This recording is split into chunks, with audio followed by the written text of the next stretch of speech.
Assalamualaikum warahmatullahi wabarakatuh. Bismillah walhamdulillah salatan wassalamun ala rasulillah wa ala alihi wa ashabihi wa mawala amma ba'du. Qala rabbi syrah li sadri wa yassir amri wahlul 'uqdatam min lisani yafqahu qawli. Subhanaka la ilma lana illa ma 'allamtana innaka antal alimul hakim. Shadaqallahul 'azim. Ratul Mukarramun, para asatidz, para hujat, bapak-bapak, saudara-saudara, ibu-ibu, para jamaah salat subuh Masjid Nurul Falah yang dimuliakan Allah. Mari sama-sama kita mulai kajian ini dengan membaca beberapa buah suratul Fatihah yang kita khususkan untuk ahli-ahli kubur kita. Ala hadzin niyyah wa kulli amalin salih wa ila hadratin Nabi Mustafa Rasulullah sallallahu alaihi wasallam wa ala alihi wa sahbihi wa surniyatil kiram wa jami'il anbiya'i wal mursalin wa jami'i sahabati wa qarabati wa tabi'in wa tabi'in tabi'ina lahum bi ihsanin ila yaumiddin wa alaina ma hum bi rahmatika ya arhamar rahimin. Syulillahi lahum al-Fatihah. أعوذ بالله من الشيطان الرجيم. بسم الله الرحمن الرحيم. الحمد لله رب العالمين الرحمن الرحيم مالك يوم الدين. إياك نعبد وإياك نستعين اهدنا الصراط المستقيم صراط الذين أنعمت عليهم غير المغضوب عليهم ولا الضالين آمين. ثم إلى الله جميعا كبرنا بين أمتنا وجدنا وجدتنا وأخينا وأخواتنا وعمنا وأمتنا ومشائنا وسادتنا وقرباتنا ولمن أحب إلينا ولمن حق علينا وجميع المسلمين والمسلمات والمؤمنين والمؤمنات وخصوصا معاني هذا الكتاب شيء معطى إلا سكندري. الفاتحة. أعوذ بالله من الشيطان الرجيم. بسم الله الرحمن الرحيم. الحمد لله رب العالمين الرحمن الرحيم مالك يوم الدين. إياك نعبد وإياك نستعين اهدنا الصراط المستقيم صراط الذين أنعمت عليهم غير المغضوب عليهم ولا الضالين آمين. Satu Al-Fatihah mari kita khususkan untuk ahli kubur kita. Kita niatkan masing-masing.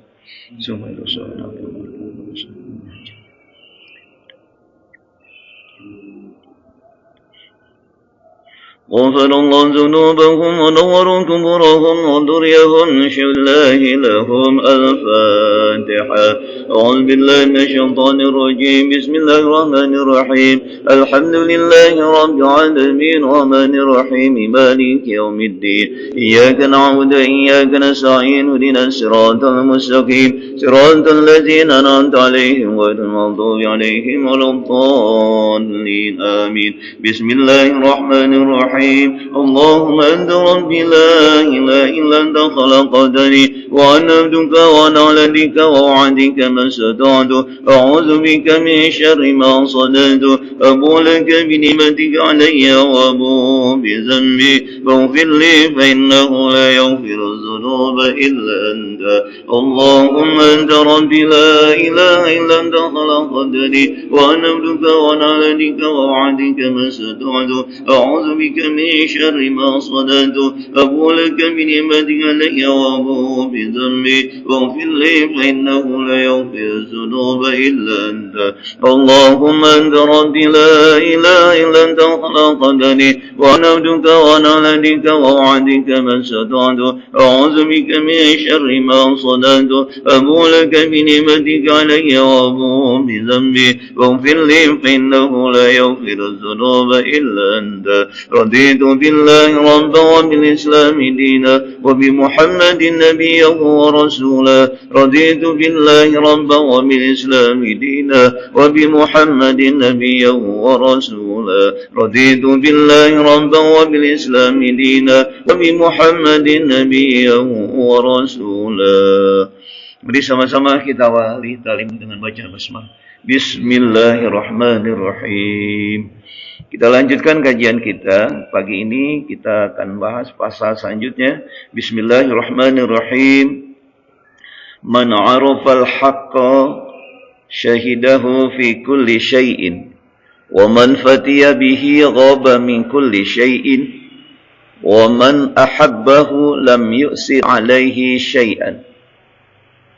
Man 'arafal haqqa, Siapa yang arafa mengenal Allah, al-haqqa itu Allah, syahidahu fi kulli syai'in, maka orang itu akan menyaksikanhu pada Allah fi kulli syai'in, pada segala sesuatu.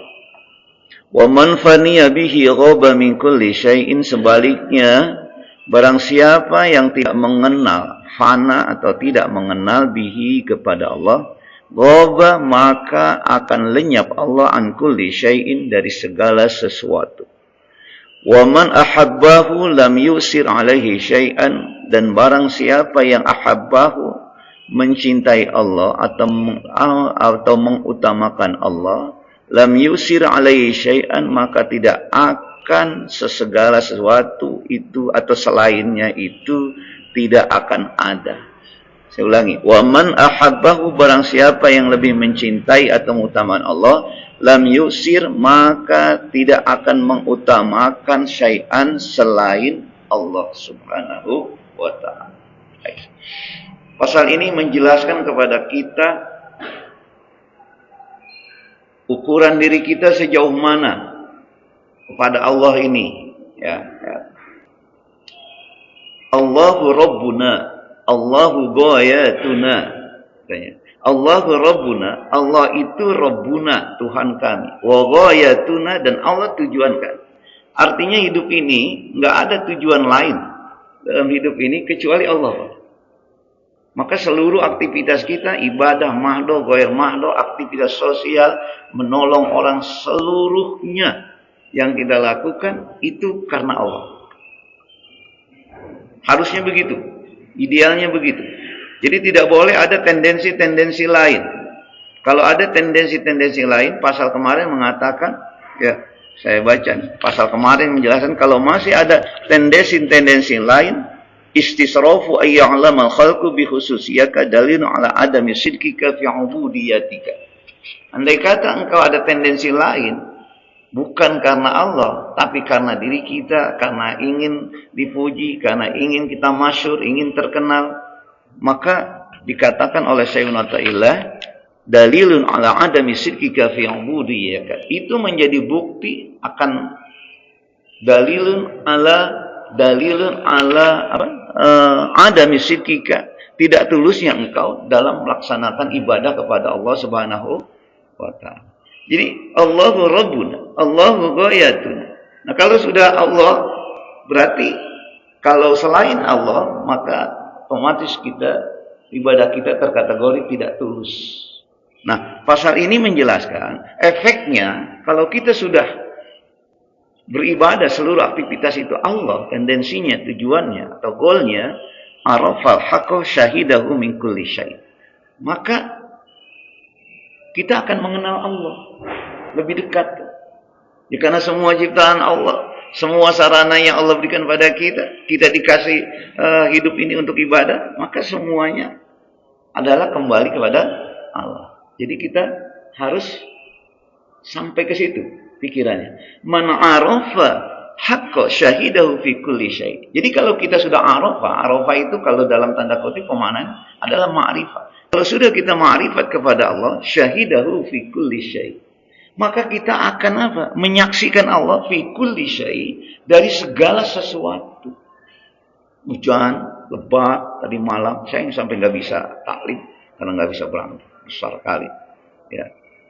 Ya sudah, kita bukan karena waduh hujan, cari rezeki, waduh nggak dapat keuntungan, kemudian badan kita, aduh sakit, nggak sehat, dan seterusnya.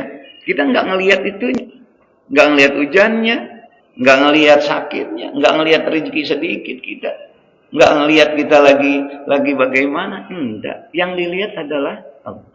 Ini berarti sudah arafah. Arafah itu adalah ma'rif. Jadi kalau orang sudah ma'rifat sama Allah, syahidahu fi kulli syai', dia akan melihat Allah dalam segala sesuatu. Permasalahannya adalah kita belum ma'rifat sama Allah. Itu kenapa? Karena kita masih melihat dari kacamata kita diri sendiri. Satu kejadian-kejadian. Bukan dari kacamata Allah. Makanya pada pasal-pasal yang kemarin itu luar biasa itu. Siapa yang mengetahui kekurangan seseorang, tetapi dia tidak memandangnya dari sisi pandangan rahmatul ilahiyah, maka itu akan jadi fitnah dan bencana bagi orang. Minimal dia menggibah orang. Minimal dia nggak suka sama itu. Kenapa? Karena dia memandang dari kacamata sendiri. Tapi kalau dia memandang dari kacamata Allah, Allah nggak pernah mengurangi nikmatnya, rezekinya kepada orang-orang semuanya. Kenapa? Ya semuanya kasih sayang Allah tidak berpengaruh kepada ketaatan kita. Yang nggak taat dikasih. Kita kan masih berpengaruh dalam pandangan kita. Sehingga orang lain tidak baik sama kita, nggak kasih kita berpengaruh. Harusnya nggak berpengaruh. Nah, melepaskan pandangan kita menuju pandangan Allah, inilah proses ma'rifat. Kalau kita sudah melepaskan pandangan kita, segala sesuatu kita pandang dengan pandangan Allah, maka itu berarti ma'rifat, maka syahidahu fi kulli syai'. Maka kita akan melihat Allah dari segala sesuatu kejadian.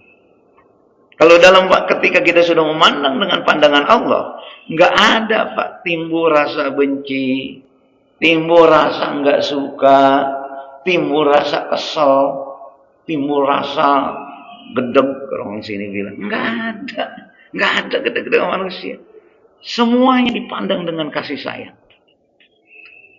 Nah sekarang mampu nggak kita makrifat begitu? Kalau belum mampu, berarti kita makomnya belum makrifat, masih suluk, Pak, masih murid. Tapi kalau sudah makrifat, pandangan kita udah nggak pakai pandangan ini lagi tuh, melihat orang, melihatnya dari pandangan Allah. Gitu. Sering kita kesal sama orang, ini gedeg ya. Sering kita ngeluh kayak keadaan kita kan. Nah, kenapa? Karena dari sisi kepentingan kita memandangnya. Tapi kalau kita pandang dari sisi pandangan Allah, enggak. Mau siapa saja kasih sayang terus dikasih, baik aja. Mau orang berpangkat, orang nggak berpangkat, mau anak-anak ya baik saja, baikin aja. Kita memaklumi keadaan-keadaan. Baik, ya. Baik.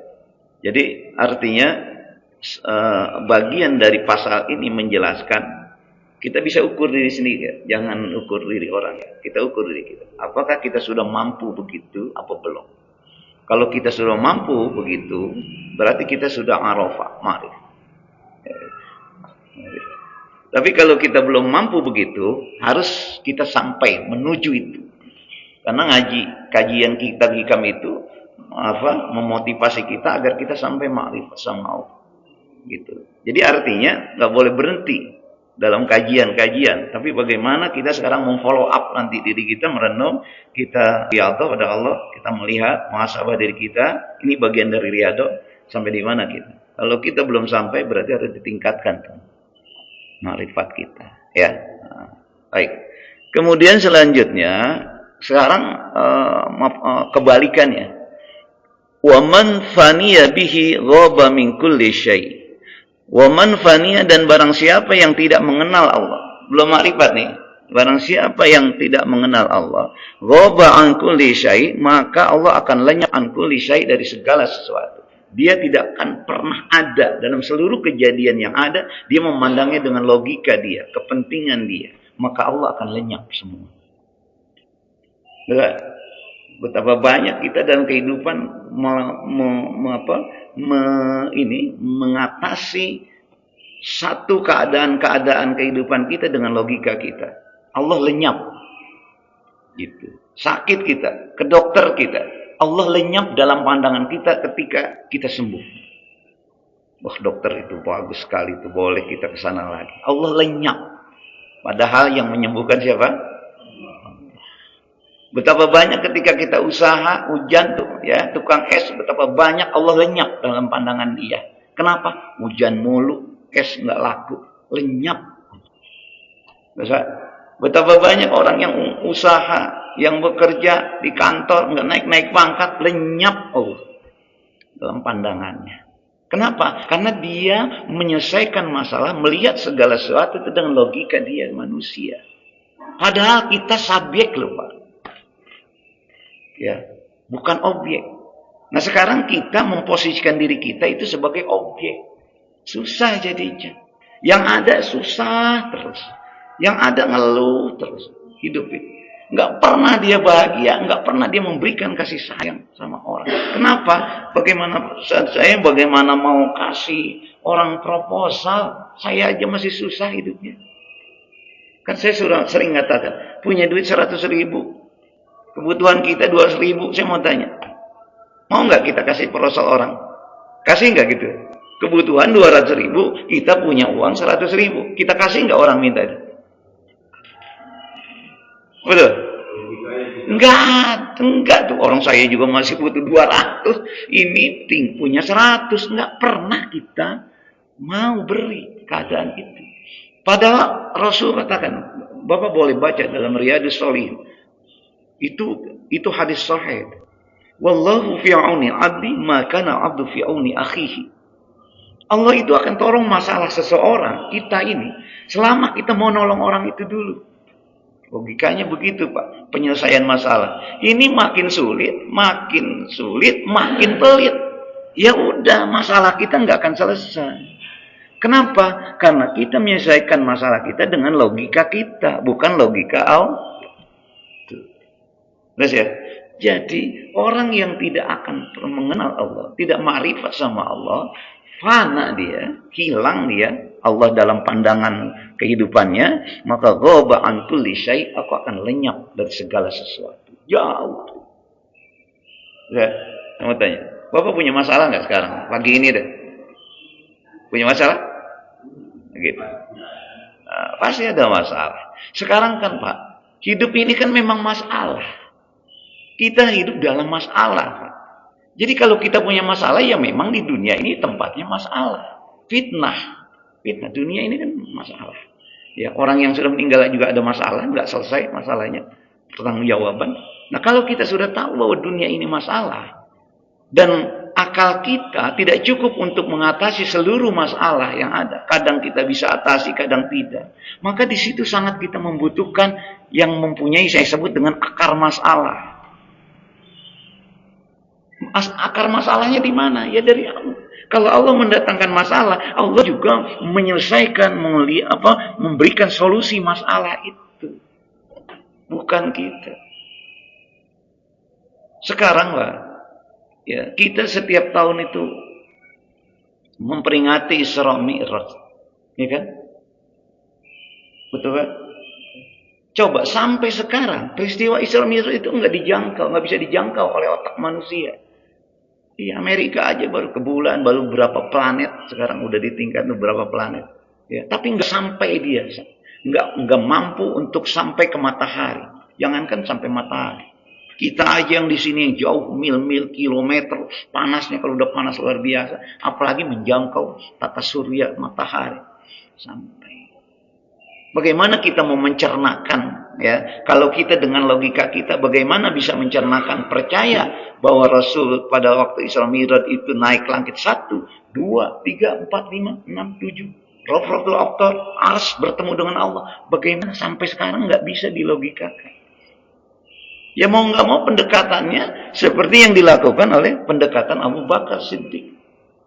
Beliau mengatakan, Iza qala Muhammadun zalika faqad shadaqa. Itu Pak, yang simpel itu. Apabila Muhammad mengatakan begituan, itu benar pasti. Pendekatan iman. Bukan pendekatan yang lain. Kenapa? Ini membuktikan kelemahan kemampuan kita dalam berpikir. Baik, ya. Jadi yang kedua ini, dalam pasal ini, ya, jangan sekali-kali harus kita tingkatkan. Jangan pernah Allah itu fana, lenyap, ya, tidak mengenal kita, tidak ma'rifat sama Allah. Sebab kalau kita tidak ma'rifat sama Allah, ghaba an kulli syai', Allah akan lenyap dari segala sesuatu. Jangankan kita dalam kehidupannya, sholat aja, kalau kita nggak ma'rifat sama Allah, lenyap Allah, Pak. Betul, Pak? Jangankan yang lain-lain. Sholat saya katakan, nggak ma'rifat, nggak ihsan. Ma'rifat dalam tanda kutip, ihsan di sini adalah ghaba an kulli syai', lenyap. Fisiknya aja kita hadap Allah, tapi hati kita udah kemana-mana. Disitulah betulnya ma'rifat. Ma'rifatnya itu apa? Lagi sholat, kita lagi menghadap Allah. Allah seakan-akan di hadapan kita. Bayangkan Pak, ya, tapi jangan bayangkan Allah berwujud Pak. Nanti kita musyrik, nggak boleh. Ya, laisa kamitslihi syai'un. Tidak ada yang menyerupai Allah. Allah ada tapi tidak ada. Jadi tidak berwujud gitu. Tapi kalau kita Allahu Akbar, seakan-akan Allah di hadapan kita, luar biasa. Ya, sholat kita itu saya katakan dari takbiratul ihram sampai salam itu seakan-akan kita lagi dialog sama Allah. Ya, Allah di hadapan kita. Kita bayangkan Pak, sekarang yang kita agungkan siapa di Indonesia? Prabowo lah. Kita ngomong sama Prabowo depan dia. Ya, depan dia. Khusyuk nggak Pak? Khusyuk. Kata-katanya ditata dulu. Yang rapih. Pada 2 bulan yang lalu, saya disuruh berdoa dalam acara nasional. Di sampingnya Prabowo. Saya itu, doa itu, jangankan kata-katanya Pak. Menitnya aja diatur. Bapak jangan lebih ya dari 3 menit. Kata-katanya disorting dulu. Supaya apa? Supaya banyak acara tidak terganggu dengan banyaknya doa. Luar biasa. Kita khusyuk, kata-kata nggak boleh salah, dan kata-katanya harus berisi simpel, nggak macam-macam. Bayangkan kalau kita sekarang lagi sholat, itu kita di hadapan yang menciptakan Prabowo, yang kita hormati. Lebih. Seakan-akan kalau kita sudah ihsan, nggak ada pikiran masuk kemana-mana. Ini berarti sudah ma'rifah. Kan kadang-kadang kita pikirannya banyak kemana-mana ya. Tadi subuh, tadi sholat. Ada nggak pikiran yang ganggu kita? Banyak ya? Nah, itu. Jadi kemakrifatan kita harus kita tambahkan. Ya. Kayak. Dah.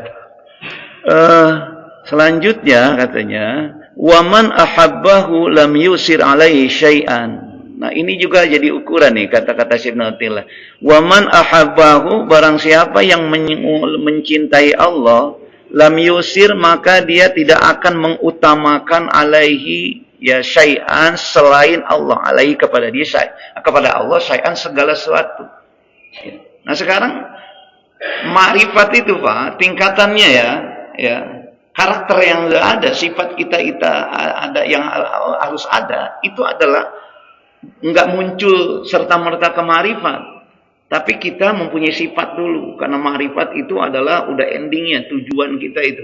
Ya, tapi nanti yang mengisi sifat-sifat baik kita salah satunya adalah mahabbah. Kita lebih mencintai Allah selain dari yang lain. Allah itu nomor 1. Yang lain nomor 2, 3, 4, 5, 6, 7 sampai sekian. Nah, artinya apa? Artinya kalau kita sudah mencintai Allah, sifat ini nempel sama Allah, kita lebih mendahulukan Allah dari kepentingan-kepentingan lain. Kalau Allah sudah didahulukan, man ahabbahu, siapa yang lebih mengutamakan Allah, mencintai Allah, lam yusir alaihi syai'an, maka dia tidak akan pernah mengutamakan yang lain. Yang lainnya itu apa aja?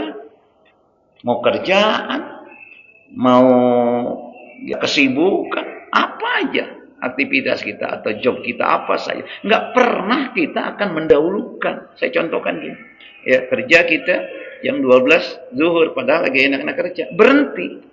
Itu namanya man ahabba. Orang yang sudah mencintai, dia lebih mengutamakan.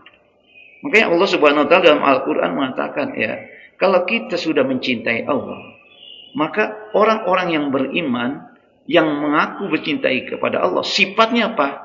Sifatnya asyaddu hubban lillah. Dia lebih sangat mencintai Allah. Artinya kalau lebih sangat mencintai Allah, ketika ada opsi pilihan yang dia harus melakukan A atau B, dia akan memilih Allah. Ketika ada azan, ketika ada sholat, dia harus sholat. Yang lain tinggal. Gitu. Ketika dia butuh, ada orang lain butuh, dia bisa mengasih kebutuhan orang. Hebat, Pak.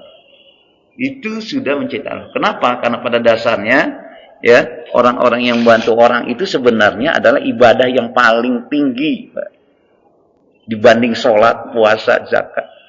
Saya pernah menyampaikan di sini. Nabi Musa pernah melihat, berkata, karena komunikasi dengan Allah. Bukan level kita ya, kita nggak bisa ya. Tapi dalam satu kitab saya lihat, bahwa Nabi Musa pernah berdialog dengan Allah. Ya Allah, saya sudah sholat saya sudah baik. Saya sudah puasa saya sudah baik karenamu ya Allah.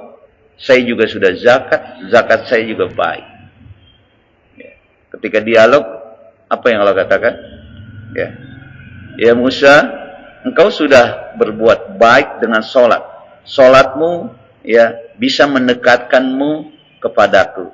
Sholatmu bisa menjagamu dari perbuatan-perbuatan keji dan munkar. Tapi itu untukmu. Ya Musa, engkau sudah puasa.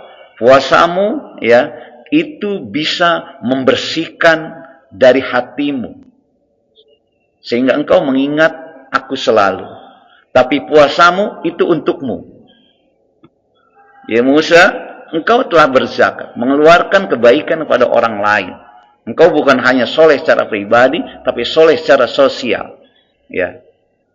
Engkau sudah berzakat, tapi zakat itu kewajibanmu. Kebaikan itu hanya untukmu, bukan untukku. Gitu. Lalu apa ibadah yang baik supaya saya khusus untukmu ya Allah? Berilah bantuan pada orang-orang lain. Di samping mereka itu ada aku. Itu Bang. Ternyata kebajikan yang baik itu ketika kita bisa beramal soleh secara sosial. Kalau selama kita masih baik untuk pribadi, sholat, puasa, zakat, haji, ya, tapi kita melantarkan orang miskin, menelantarkan anak-anak yatim, fazalika yang demikian ada itu adalah yukazzibu biddin. Allah jelaskan dalam surat Al-Ma'un. Ara'aital ladzi yukazzibu biddin fadzalikal ladzi yad'ul yatim wa la yahuddu 'ala ta'amil. Jadi artinya sekarang kita ini kumpul di sini ini jadi orang-orang yang soleh secara pribadi. Udah baik kita. Tapi perlu ditingkatkan menjadi orang-orang yang soleh secara sosial. Ngelihat orang senang, pengen aja kasih rahman, rahim Allah itu nempel sama kita. Senang aja. Pengennya bagi aja, pengennya kasih aja.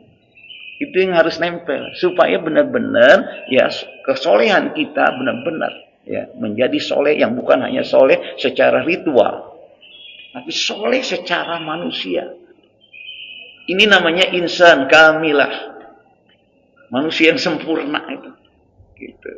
Luar biasa. Ya. Baik, saya kembali lagi. Jadi kata Syekh Muhammad, "Wa man ahabbahu lam yusir alaihi syai'." Siapa yang sudah mencintai Allah, maka dia katanya lam yusir tidak akan pernah mengutamakan segala sesuatu. Yuk kita kembaliin lagi. Ini namanya ngaji itu. Ya, ngaji itu ukurannya saya bagaimana untuk memperbaiki diri. Untuk memperbaiki diri yaitu ada cara kita, salah satunya adalah kita muhasabah. Ya, kita bermuhasabah, evaluasi, mengevaluasi diri kita. Apakah kita sudah mengutamakan Allah atau belum? Kalau kita sudah lebih mementingkan kepentingan Allah, berarti pada saat itu kita memposisikan kita sebagai abdullah. Yang memang kita diturunkan ke muka bumi itu sebagai abdullah, laki maupun perempuan. Itu udah benar. Ya. Nah, kalau kadang-kadang kita mengutamakan Allah, kadang-kadang kita mengutamakan dunia, kadang-kadang kita mengutamakan hobi kita. Nah, disitulah pentingnya kita sharing pengajian ini. Agar kita tetap fokus kepada selalu, karena kita status kita Abdullah, selalu mementingkan kepentingan Allah. Nah, kalau selama ini kita banyak kepentingan manusia, pentingnya kita kaji. Maka kita harus rubah mindset, pola pikir kita. Oh iya, saya hadir di dunia ini bukan untuk berdagang.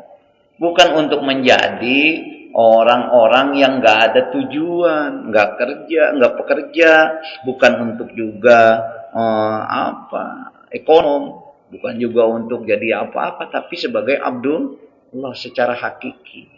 Kalau kita belum sampai pemikiran ke sana, berarti kita nanti 17 Agustus merdeka ke 80 ya. Ya. Itu merdeka dari penjajah negara kita. Tapi kalau kita belum sampai ke sana, kita dilahirkan ke muka ini untuk ibadah, kemudian kita menggunakannya bukan memposisikan kita bukan sebagai Abdullah, masih kita tidak bisa mementingkan kepentingan Allah, berarti kita belum merdeka secara manusiawi. Kita belum merdeka, masih dijajah. Siapa yang jajah? Bukan Belanda. Siapa? Ya nafsu setan yang ada kita. Kita terjajah terus. Ya. Kita kan kita hari Ahad ya nanti 17 Agustus. Jadi hakikat hakikat terjajah atau tidak, sejauh mana kita ya seorang hamba itu tidak lagi terjajah oleh nafsu setan. Lebih mengutamakan kepentingan Allah bukan berarti kita stagnan, berhenti dari aktivitas kita selaku manusia. Ya tidak. Yang punya tanah akan macul. Yang dagang ya dagang, yang kerja ya kerja, tapi status dia sebagai Abdullah itu yang harus dinomorsatukan. Gitu. Ini jangan status kita selaku manusia mengalahkan status kita secara pribadi selaku Abdullah. Yang banyak terjadi begitu. Jadi pedagang lupa Abdullahnya, jadi pekerja, pejabat lupa Abdullahnya, jadi ekonom dagang lupa Abdullahnya. Apalagi tantangan dagang banyak tuh. Kenapa saya bilang saya dulu pedagang? Tanya tuh istri saya, dagang saya. Orang gajinya 80.000 sebulan, bisa dibayangkan. Saya dagang minyak, bensin gitu semua kan apa di situ banyak yang saya lakukan itu. Tapi jangan menghilangkan status kita sebagai Abdul, karena godaannya banyak. Mau maghrib pedagang pembeli pada datang, sehingga kita sibuk nih ngelayanin pembeli, lupa ngelayanin Allah. Punya ayam banyak, sibuk ngurusin pitik, lupa sama Allah. Tuh, ada yang banyak ayam di rumah. Nah, itu jangan hilangkan status kita. Siapapun kita, hanya contoh-contoh ya. Siapapun kita, tetap status kita Abdullah itu harus diutamakan. Jadi kalau kita mengaku beriman pada Allah, wallazina amanu asyaddu hubban lillah. Adapun orang-orang yang mengaku benar-benar beriman pada Allah, maka sikapnya dalam setiap hari asyaddu hubban lillah. Dia lebih mencintai Allah Subhanahu wa taala. Ini wajib, saya katakan, wajib ada pada diri kita. Tapi kalau kita tidak melakukan ini, di ayat lain Allah jelaskan, ya. Ketika Allah katakan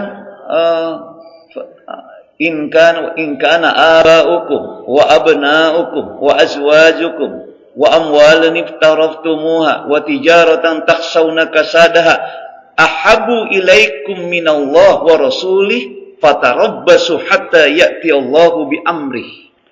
Bapak boleh lihat. Saya ayat ini berapa itu? Lupa ya. Lihat. Siapa yang mengatakan bahwa in kana aba'ukum, seandainya bapak-bapak, wa abna'ukum dan anak-anaknya, wa azwajakum dan istri-istri, kemudian wa amwalun iftaraftumuha dan harta-harta yang kamu cintai, yang kamu sekarang jaga semua, wa tijaratan takhshawna kasadaha dan perdagangan yang kamu takut rugi karenanya, ahabu ilaikum itu lebih engkau cintai dari minallahi wa rasuli, dari Allah dan Rasul, fatarabbasu hatta ya'ti Allahu bi amrih, nantikan kata Allah, tunggu kata Allah, aku akan selesaikan urusan ini. Ancaman. Diancam Allah. Orang harta dari dia, jabatan dari Allah, begitu dapat lupa Allah. Kalau dicabut gampang enggak? Ya gampang Pak, dicabut aja kesehatan kita. Dulu kita sehat, sekarang jalan kita udah pincang-pincang pegang. Saya ini kalau udah setengah jam bangunnya itu udah susah nih Pak, kesemutan Pak. Ya udah tua, ya emang begitulah.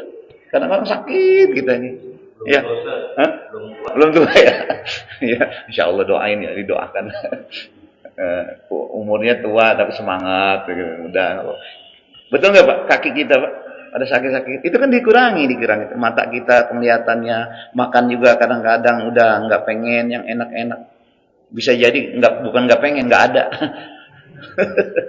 Ya kan, coba jeroan siapa yang berani seperti Pak Haji gitu, saya udah nggak berani lagi, Ya, emping-emping. Meskipun istri itu dari menit tempatnya emping, Pak.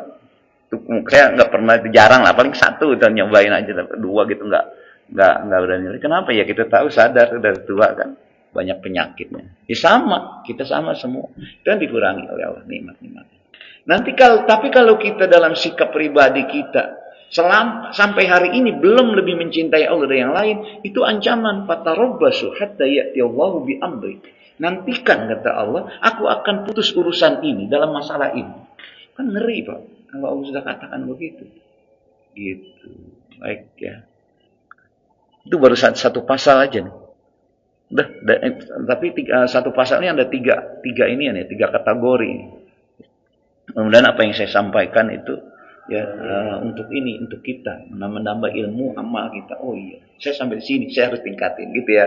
Follow up ya. Karena ngaji itu ngaji amal, bukan ngaji seperti kita bimbel, kita ngaji apa ya, udah cukup diingat, di ujian kita ingat lulus, udah enggak. Kalau ngaji ilmu itu, ngaji ilmu agama itu ya ngaji ilmu amal. Jadi bagaimana setelah kita kaji kita amali dikit proses, Pak. Jangan berhenti ya. Jadi kesimpulannya adalah satu, kita harus sampai ma'rifat sama Allah.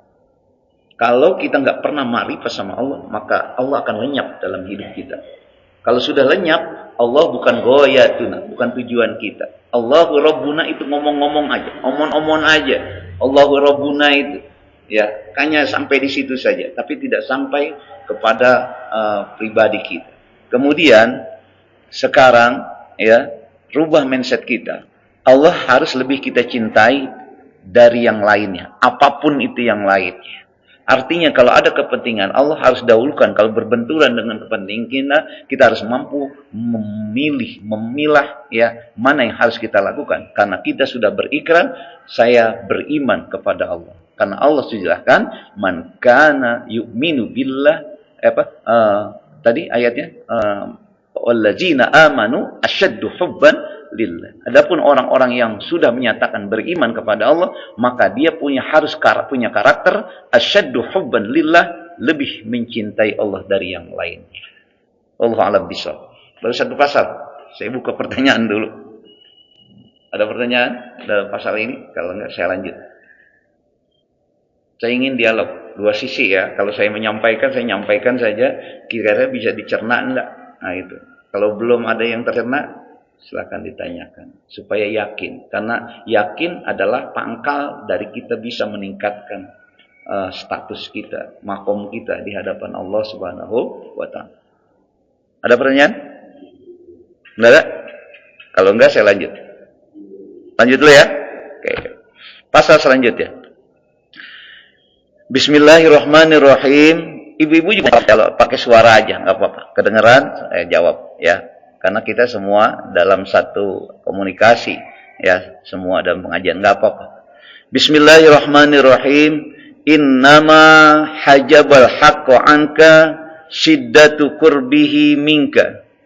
Innama sesungguhnya hajabal haqqo terhijab haqqo Allah anka darimu, syiddatu kurbihi minka itu bukan karena jauh Allah darimu, tapi syiddatu qurbihi minka karena Allah sangat dekat denganmu. Luar biasa. Kadang-kadang logika kita berpikir kita terhijab oleh Allah karena Allah jauh. Betul Pak? Kita nggak bisa ketemu saudara kita di Jogja, di Jawa, di Medan, di mana aja karena jauh. Betul. Ya. Nah, tetapi katanya sesungguhnya orang terhijab dari Allah itu bukan karena jauh. Karena apa? Syiddatu qurbihi minka, dia karena Allah, zat Allah itu terlalu dekat dengan kita. Coba sekarang Bapak yang lihat saya nih, ya. Ini telapak tangan. Mata kan fungsinya ngelihat. Sekarang telapak tangan, Pak. Bapak dekatkan ke mata kita. Gini. Kelihatan nggak mata tangannya? Ini kelihatan nggak ini tangannya ini? Mata nih, tuh tutup. Saya dekatkan ini telapak tangan. Nih. Mata bisa memandang tangan nggak? Kenapa? Terlalu dekat. Betul Pak? Kita bisa melihat kalau ada jarak. Ya, ulangi lagi. Ya, sekarang kita mata melihat. Ya, saya tutup dah. Saya bisa melihat sekarang ke bapak-bapak semua. Ya, ibu-ibu walaupun terhijab, saya tahu ada suaranya, ada ibu. Ditutuplah saya. Kelihatan nggak? Nggak kelihatan. Nah, ini Pak. Katanya banyak manusia tidak menyadari bahwa dia terhijab dengan Allah itu karena Allah terlalu dekat dengan dia. Bagaimana enggak dekat? Coba lihat Al-Quranul Karim. Bahwa Allah Subhanahu Wa Taala mengatakan, ya, ketika kita disuruh perintah kepada Allah, ya, atau ada hadis yang mengatakan, wa nahnu aqrabu min hablil warid. Sungguh kami itu lebih dekat dari urat nadimu. Coba lihat, urat nadi di mana sih, Pak? Di sini ya. Lalu kalau lebih dekat dari urat nadi di mana? Saya mau tanya, ini urat nadi. Di mana Allah?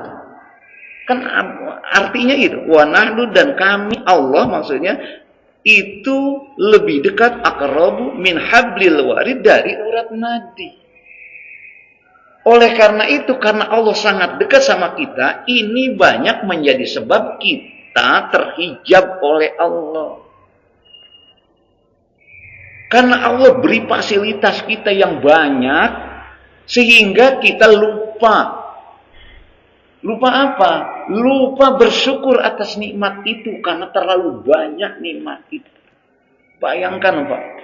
Mata bisa lihat dari Allah, lisan saya bisa berkata dari Allah, kita bergerak dari rumah ke masjid, itu karena kesehatan Allah, kaki kita masih bisa difungsikan, Bapak bisa dengar kata-kata saya dari Allah, kemudian kita jantung kita berdetak karena udaranya oksigennya dari Allah, kita juga nanti bisa ngopi, kita makan uduk, kenikmatan karena sehat, itu dari Allah. Terlalu banyak nikmat sama Allah, sangat dekat Allah sehingga kita terhijab oleh kita. Gitu, ya. Jadi artinya yang dilupakan kita kadang-kadang itu karena nikmatnya itu semuanya dari Allah gratis, maka kita lupa kadang-kadang bersyukur karena semuanya dari Allah Subhanahu Wa Taala. Pak, saya mau tanya, dulu kita lahir ada yang punya harta, ada? Punya sesuatu, anugerah, kekayaan, atau apa aja, jabatan ada? Enggak, Pak. Semua lahir dalam keadaan enggak punya baju, lagi telanjang semua. Sekarang kita punya apa-apa. Ya, apa-apanya itu silakan, kan variatif antara manusia. Nanti kalau sudah habis kita pengabdian pada Allah, nanti kita meninggal pun enggak ada apa-apa. Siapa yang mengatur siklus itu? Itu semuanya dari Allah. Artinya, kalau kita sekarang punya semua kehidupan, kekayaan, jabatan, apapun kita, siapapun dia, itu adalah anugerah dari Allah begitu banyak pada kita, maka kadang-kadang kita terhijab oleh anugerah yang begitu banyak. Kenapa? Karena Allah sangat dekat dengan kita. Contoh tadi tuh, saya katakan lawatan matahari, Pak. Ya. Kenapa kita bisa melihat sekarang matahari itu sangat bermakna, sangat berguna bagi kita karena dia jauh. Sehingga bisa menyinari, memberikan ultraviolet, memberikan kita kehidupan. Coba kalau nggak ada matahari, Pak, pohon-pohon aja nggak akan hidup. Ya. Tapi kalau dia dekat, itu nggak kelihatan mataharinya, Pak. Kita pun nggak bisa hidup. Ini saya contohkan di matahari ya. Jadi artinya ya, karena begitu anugerah Allah banyak sekali kepada kita sekalian sehingga kita kadang-kadang terhijab karena terlalu dekatnya Allah pada diri kita. Gitu. Ya. Allah. Ada enggak sekarang ya yang kita lakukan di muka bumi ini, apakah rezeki, jodoh, umur, ya, apa kenikmatan semuanya adakah bukan dari Allah? Ada enggak? Ada, semuanya dari Allah. Kita hanya usaha saja. Usaha pun kalau kita berhasil itu sebenarnya Allah Subhanahu Wa Taala katakan ya taufik kita cocok antara kepentingan kita, tujuan kita atau maksud kita dengan kepentingan Allah. Tapi ada juga yang nggak cocok. Kalau yang nggak cocok nggak selesai, nggak jadi, nggak berhasil kita. Baik, ya. Jadi sesungguhnya manusia Allah terhijab dari kita bukan karena Allah jauh dari kita, kata di sini, tapi siddatu qurbihi minka, Allah itu lebih sangat dekat dengan kita sekalian. Oleh karena itu, kalau kita sudah sampai kepada makom ma'rifat, itu kita sudah bukan dekat. Nah, itu manunggaling kulo likudratillah. Apa yang kita ucapkan itu karena Allah. Ucapannya ucapan Allah. Kemudian jalannya jalan Allah. Aktivitasnya semuanya Allah. Kan hadis kemarin di sini enggak? Bukan, di Riyadhus Shalihin saya baca. Orang-orang yang sudah mendekatkan diri dengan amal-amal wajib dan amal sunnah sehingga Allah mencintai dia, maka jalan orang itu jalannya Allah. Pendengarannya pendengaran Allah. Semua aktivitasnya Allah. Luar biasa. Itu berarti sudah bukan dekat lagi, ya sudah menjadi subjek. Sama kita, ya kita hanya perwujudan saja dari gerak-gerik Allah. Itu kalau sudah sampai ke sana. Baik, ya. Pasal ini sekali lagi menjelaskan kepada kita bahwa terkadang ya Allah terlupakan oleh kita, terhijab dalam pandangan kita, mindset pola pikir kita, aktivitas kita, itu karena sangat dekatnya Allah sama kita, sangat sayangnya sama kita.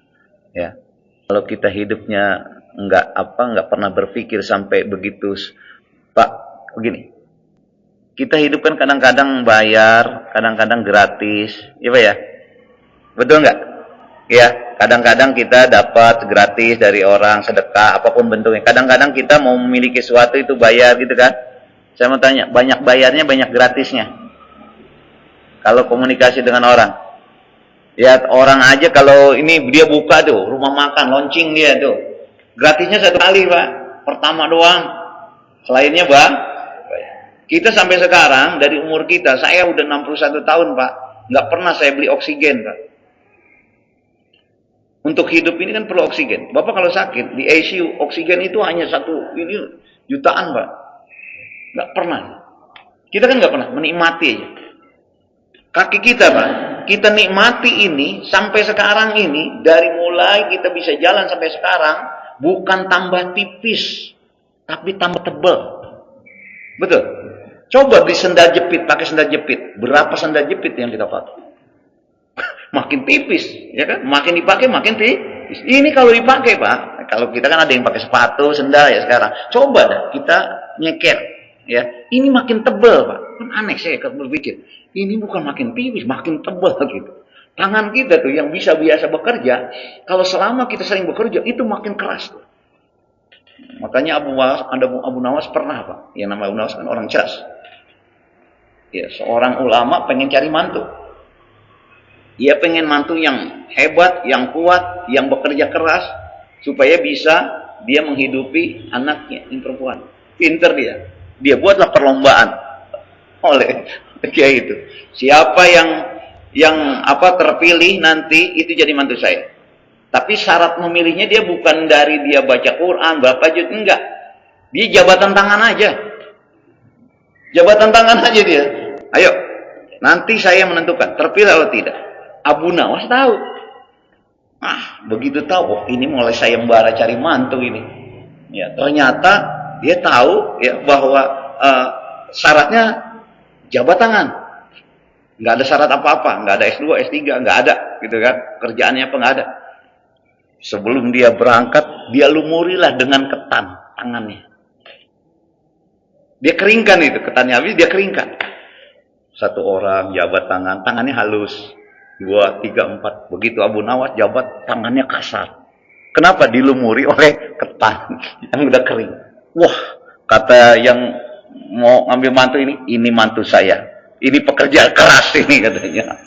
Padahal dia cerdas. Dia pakai lumuri dulu, akhirnya berhasil dia jadi mantu.